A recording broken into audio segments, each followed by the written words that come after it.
dans la valeur de femme. RTVP, la chaîne de la valeur, la chaîne de la prière.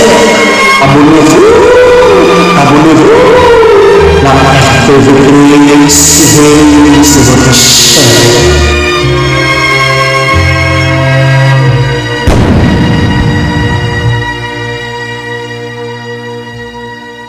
Des enfants, Oyo babongite, je crois que tout ce que tu fais, Oyo nyonso koko sala pe Oyo nyonso koko luka o réaliser et que ça la penza na impact. Shalom, shalom bien-aimés, shalom les femmes de valeur, les femmes qui aiment le Seigneur.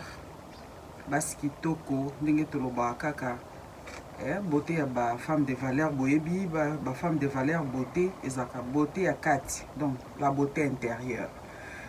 Lelo to ye lisusu ndenge bomoni toza lelo libanda et pour to sisi hiver siko to banzo kota na printemps et moi libanda za moi malili muke mais ça va encore pour moi moyebimi to pamboli nzambe lelo pour asali biso ngolu ya kokutana na mino lisusu. En plus tozopambola ye po toleki saison euti koleka tokoti na saison mosusu ezali lipamboli kouta epai na nzambe. Tokumisi ye lisusu po ete bino boyebi kaka boyebi biso tolobelaka mingi lingomba, tolobelaka mingi basi pe basi wana tolobelaka basi oyo bayebi nzambe. Donc bafemme de valeur baza basi oyo bayebi nzambe, basi oyo basalelaka nzambe, basi oyo baumelaka na église. Yango wana nde biso tolobelaka, donc toyaka mpona koencourager basi wana po tobengi bango bafemme de valeur po ete bazali basi ya mabondeli, basi baintercesseuse babondelaka. Yango wana nde todenomaki bango bafemme de valeur mpona kati na bango bazana bamakabo oyo biloko ya motuya oyo nzambe atia kati na bango oyo esengeli bango basalela, donc to bavalorize.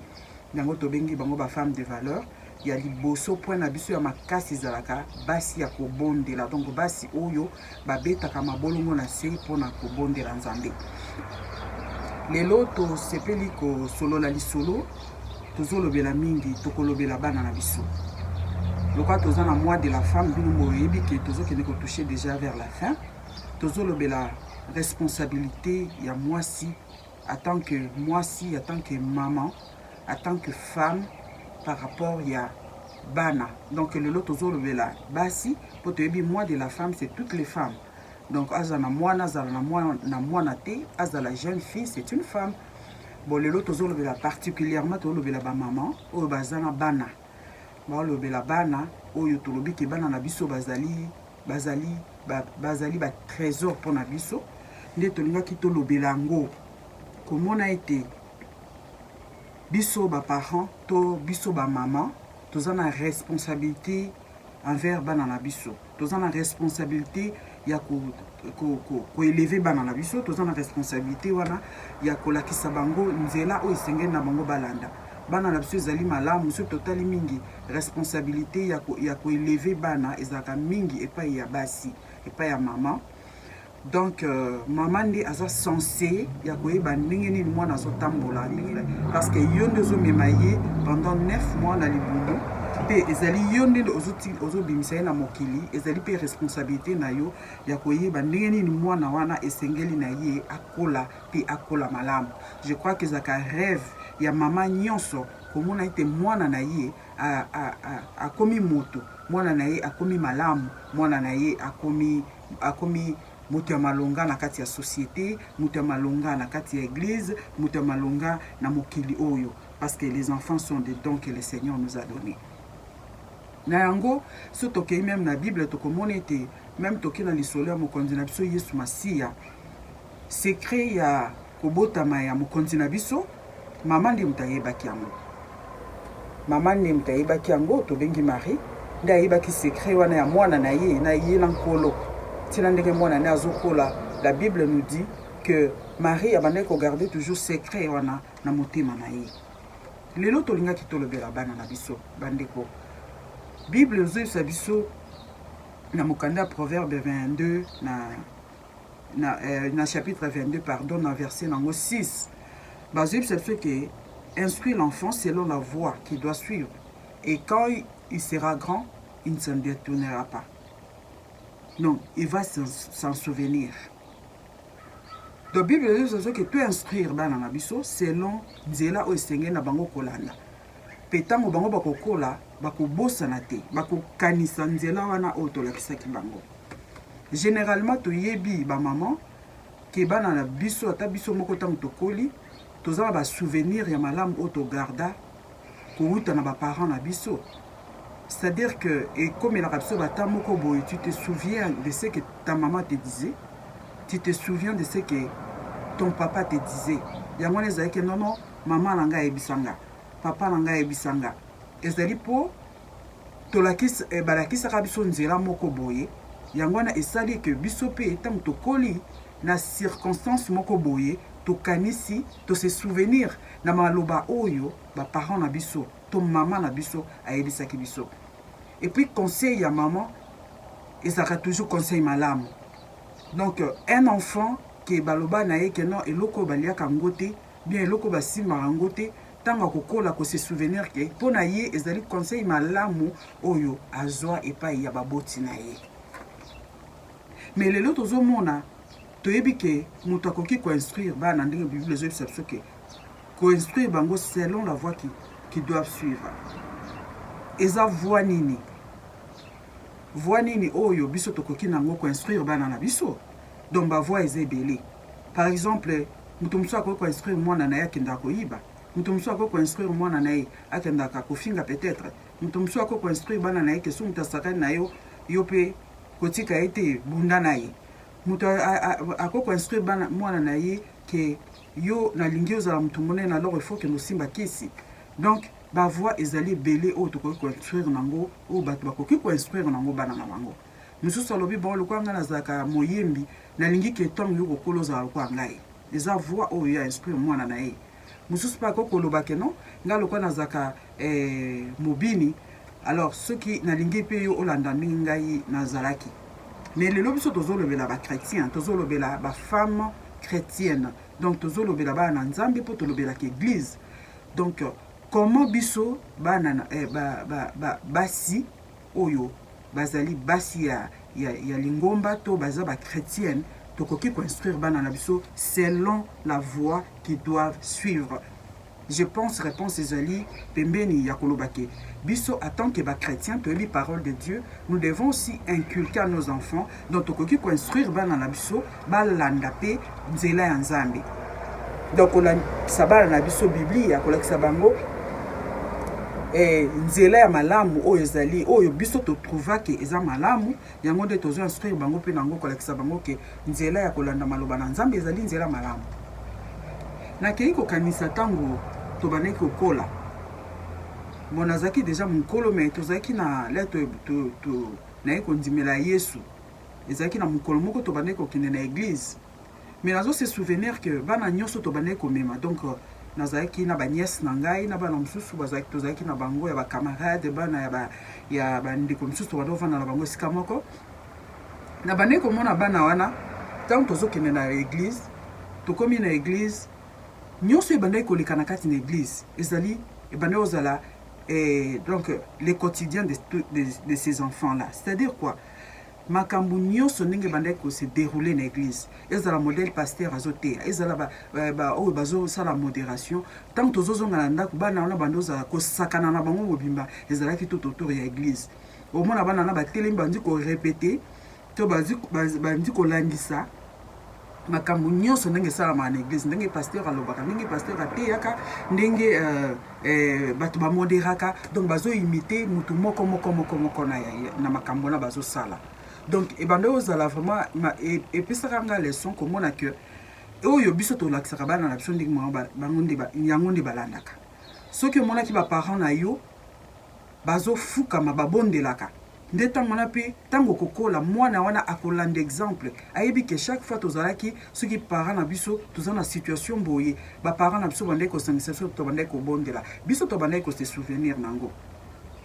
Alors je me souviens aussi que même nos parents nous nga nayebi baparent nanga bazaki na église na kotanga Kongo te mais ba instruisaki biso na yango na lobaki nzela wana bango babandaka na biso yango nde esalaki ke biso pe lelo tango tokoli to banda ko se souvenir na nzela na ba parents mandola ki biso to moni ke ezalaki nzela malamu yango biso pe to continuer nzela wana nazoyeba même que papa langa azalaki ke soki bolamuki eza jour ya kokende na église soki ozalaka ya kolala akoya kobwakelo mai mpo alakisa oke esengeli na yo kotelema mpe kosaprete kokende na losambo donc etikalaki biso na moto atake tokokaki kolanda lingomba wana te baparents na biso bazalaki mais c'était déjà un chemin que nos parents avaient tracé pour nous pour que lelo to banda ko se souvenir nango que c'est important il faut que kende ko adorer il faut que kende ko célébrer il faut que kende ko louer donc ezalaki déjà nzela bandeko na biso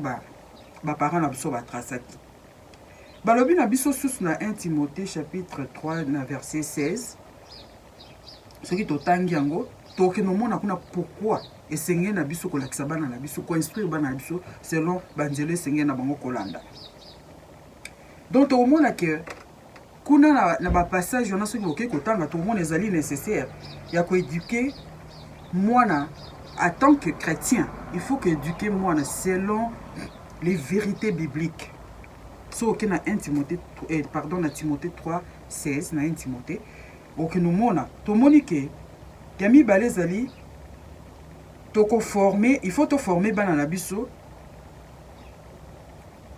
donc to équiper bana na biso mpona toute bonne œuvre siko koéquiper bana na biso c'est-à-dire que olakisi ye makambo ya malamu baœuvre ya malamu oyo esengeli na mwana asala par exemple lelo ko koyebisa mwana na yo kopesa kosunga par exemple mwana okende na nzela kosunga mokolo oyo azali la mosusu azali mpaka omoni azokoka te il faut koede ye olakisi mwana yebaki mwana na akokola olakisi mwana ke il faut kosala ba bonne œuvre il faut kosunga bato baza na pasi soki oza na eloko kolia yango yo moko te yekola kokabola na bato mosusu namonaki bana nanga bazoyebisanga l'année passée ezalaki vers la fin bazoyebisanga ke mama esengeli na biso tosala eloko moko donc tosala mwa kosomba mwa ele mosusu mwa café mwa eloko moko mpe ezalaki na ta ya malili kokende kopesa bato oyo baolala na nzela tobenga ba homeless tokende kosunga bango kokende kopesa bango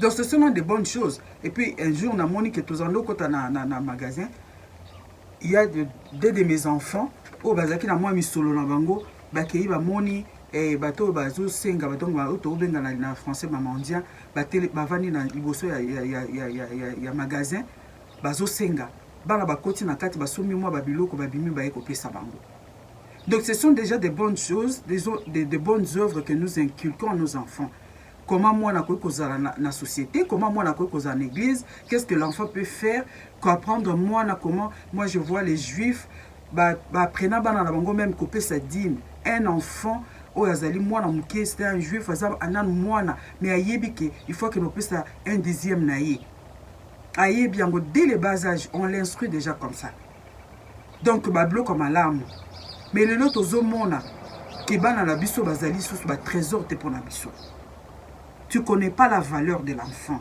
c'est-à-dire quoi tu vois une maman oyo abima na ye donc il donne quand même il donne de la valeur na makambo na ye mosusu azosala akenda na ye donc ayebaka na ye kutu te ke non il a des enfants que les enfants peuvent aller à l'école nde nini faut s'occuper na bango nde nini faut asala ke bana na ye bazala malamu ça la concerne pas ye azawa asalaka bamakambo na ye azo donner beaucoup plus de valeur na makambo na ye oyo asalaka que les enfants qu'elle a mis au monde bandeko les enfants c'est l'avenir de demain lelo so tokoki kodéplorer scène mosusu ya mabe oyo ezoleka na kati na monde c'est par rapport ya bana oyo baviva peut-être baaffection te ya baparents na bango obota na mwana moko boye otika ye akolaka na ye na mopepe un enfant qui prend soin de lui-même d'elle-même Un enfant déjà à l'âge de 3 ans, 4 ans, a mis sokolaka, a mis kenelaka imoko classe, a mis zelaka imoko déjeuner, a mis salelaka makambo nyonso. Toi parent, tu n'es pas là-bas. Ngana mona quand même na musala, ndenge tozana bamboko tozali awa. Na mona même na musala les parents qui se donnent azawana, il faut ajuster shift na ya musala. Pourquoi? Parce qu'il y a des gens bana. Alors que nous avons de telle heure à telle heure pour nani, il faut apprendre soin à bananae. Il faut que nous peut-être bananae une école. Il faut azananda pour prendre soin des enfants. Même nous qui ont qui ont déjà des grands enfants, mais toi juste à kaka ton abisso parce que kopesa mwana eloko kolia, kopesa ye eloko kolata, c'est pas suffisant, bien aimé, c'est pas suffisant. Cet enfant a besoin de ton affection. Cet enfant a besoin de ton attention. Qui a moni que maman oyo a talakanga, a zoka soinanga, qui a s'occuper de la makam nanga. Dès que tu es bibisonné, c'est le poto awa bana bazakana ba tana bango ba kendana na moi bazan ba programme na bango mususu ya ba récréation, c'est-à-dire que bako ke no sale loko moko wako ke ne peut-être pour na konager ko ke ndela mususu pour na programme moko songolo o talibana ba parents ba accompagner ka bango. Mais ton enfant là na amona jamais yoya. Bazala mususu na ba théâtre ba sala na ba école o azana besoin que parents na ça fait du bien. Que moi nazo sale loko moko ako se sentir peu heureux, ako se sentir très à l'aise aux alamalamu pour mon que parents peut aller participer. Donc tu dois tout faire puisque yé azoya na première position par rapport à oyo nyonso yoko kozanango comme préoccupation. Bien aimé, même si aujourd'hui tu peux être moi si mon par exemple aux alliés ceux qui une femme d'affaires, ceux qui peuvent n'engager aux PDG aux anini, mais si tu as des enfants oyo babongite, je crois que tout ce que tu fais, oyo nyonso koko sala pe oyo nyonso koko luka o réaliser et que ça la penza na impact te aux en importance te. Imagine-toi que tu n'as pas la paix malgré au sala malgré cause en ambongo, malgré que tu peux avoir tout, mais tu as un enfant qui dérange et aux ala mawa pona yo et que ça kolela pona yo pona bomo yo mobimba ou que ça jamais na kimia.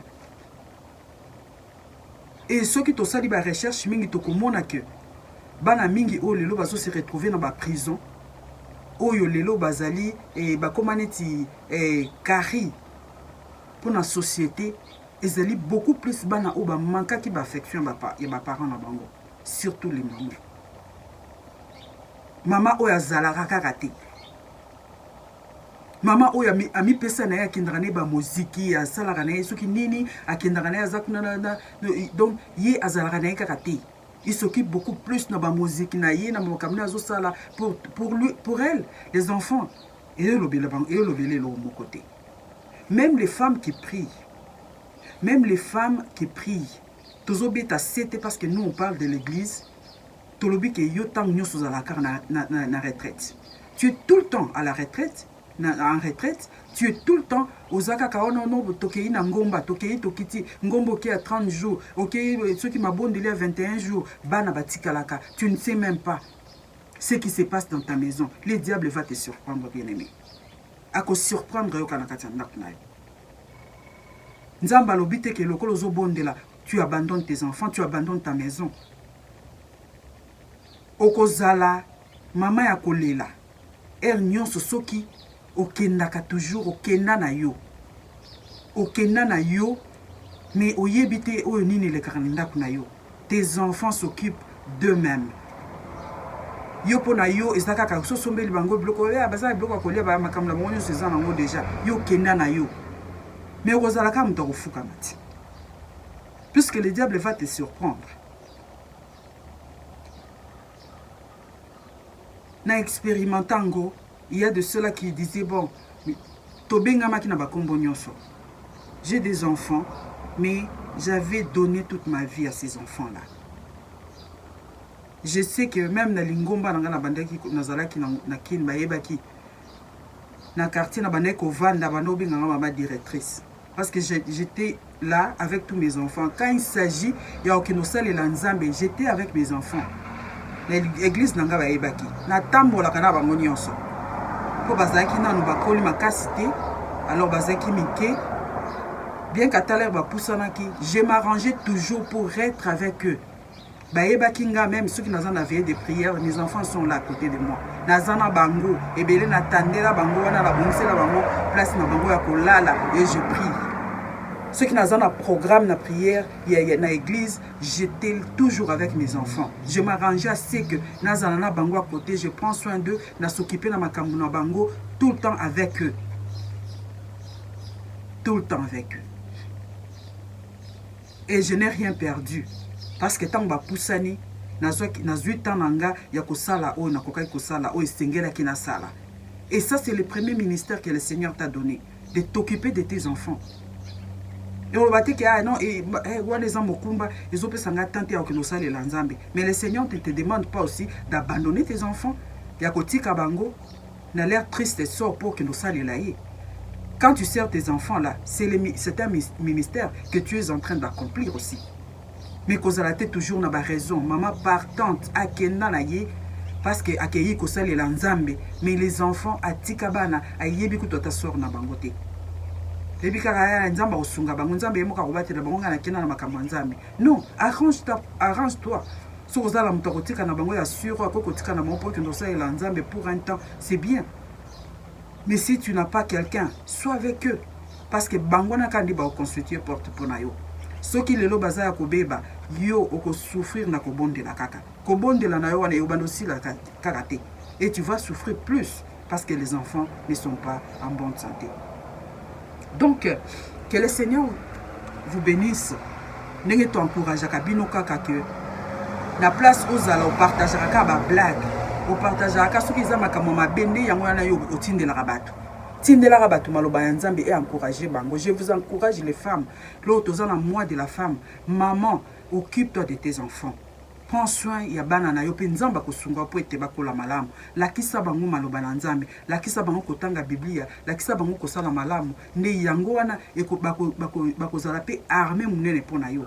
Donc tant que vous instruire bango, vous la bango, vous former armée, ya makasi ya libondeli. Alors bakozala bande kopo na yo, bako constituer armée moko na yo pour être lobby, bozala batoma bondeli ya makasi. Bakozala ba intercesseuse na yo elongo, bakozala ba intercesseur na yo elongo pour na nini? Pour yo former bango, ou lakisi bango. Alors oko bunda yo mon côté, bobando ko bunda en équipe.